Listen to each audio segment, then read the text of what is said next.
పూర్ణబ్రహ్మస్వరూపాయ లీలా విశ్వాంబరాయ చ దత్తాత్రేయాయ దేవాయ నమోస్తు సర్వసాక్షిణే.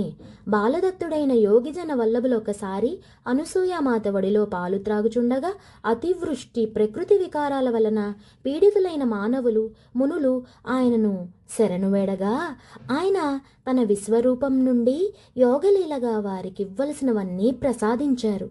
ఒక్కొక్కసారి శిష్యులకు వేదము నేర్పేవారు. ఒకప్పుడు ధ్యాననిష్ఠులై ఉంటారు. ఒకప్పుడు తన యోగమాయ చేత ఈ సంసారాన్ని అరణ్య రూపంలో ధరింపజేశారు. అహంకారం పర్వతమైనది.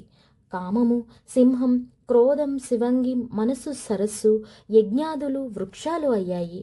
ఆ వృక్షాల నిండా పండ్లున్నాయి. ఆ పండ్లు ఆశను గొలుపుతాయి, కానీ ఆలోచిస్తే అవి కోరదగినవి కాదు. వాటి నీడ కూడా విషపూరితమే. జలము అంతే. సుఖాన్ని కోరేవాడు వీటిని అనుభవించాలన్న భ్రాంతితో ఇక్కడ నివసించకూడదు అన్నారు. ఆయన మాటలు లెక్క చేయక వారంతా వాటిని అనుభవించాలని అనుకున్నారు. ఆయన అదృశ్యులయ్యారు. వారంతా దారి తప్పి భయంతో భగవంతుణ్ణి స్మరించి శాంతులయ్యారు.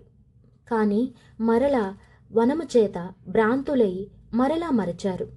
అప్పుడు వారి కళ్ళు తెరిపించేందుకు అరణ్యాన్ని అదృశ్యం చేయగా వారు దత్తుని ఎడబాసినందుకు దుఃఖపడనారంభించారు. ఆయన దర్శనమిచ్చారు. వారాయన్ను వదిలి కర్మాచరణకు వెళ్ళలేదు. వారి భక్తిని పరీక్షించడానికి ఆయన ఒక సరస్సులో మునిగి 100 సంవత్సరములు ఉన్నారు.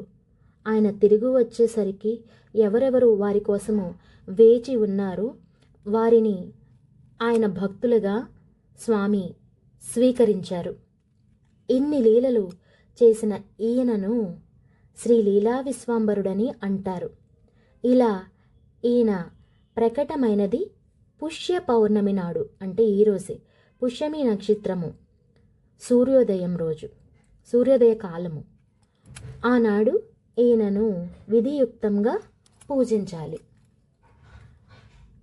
మనకు ఆ తిథి ఇవాళే రావడము అదృష్టము. కావున వీరి అవతారము శ్రీ లీలా విశ్వంబరుడు అని మనము దత్తాత్రేయ స్వామి వారిని పరిపరి విధాలుగా కొలుద్దాము కూడా. జై గురుదేవ దత్త.